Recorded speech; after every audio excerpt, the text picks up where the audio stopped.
वाढवण बंदरामुळे मोठी गुंतवणूक येणार असल्याची माहिती पंतप्रधान नरेंद्र मोदी यांनी आज दिली। तसंच या प्रकल्पामुळे 12 लाख रोजगार येणार असल्याचं मोदी म्हणतात। दरम्यान आधीच्या सरकारने या प्रकल्पाचं काम पुढे का नेलं नाही असा सवाल उपस्थित करत मोदींनी तत्कालीन महाविकास आघाडी सरकारवरही निशाणा साधला।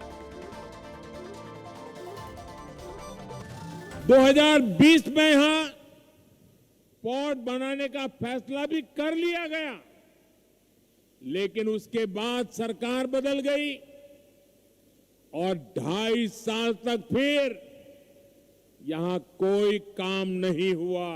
ये कौन लोग थे जिनको महाराष्ट्र के नौजवानों को रोजगार मिले, इससे इतराज था। पहले की उन सरकारों ने क्यों इस काम को आगे नहीं बढ़ने दिया। वाढवण बंदर प्रकल्पाची वैशिष्ट्य आपण पाहतोय। 76,000 कोटी रुपयांचा हा वाढवण बंदर प्रकल्प आहे। आशियातल्या मोठ्या बंदरांपैकी एक असेल वाढवण बंदर। देशातील सर्वात मोठं खोल असं पाण्यातलं हे बंदर ठरणार आहे। नैसर्गिक खोली मिळालेली आहे वाढवण बंदराला। भारताची सागरी जोडणी यामुळे वाढणार आहे।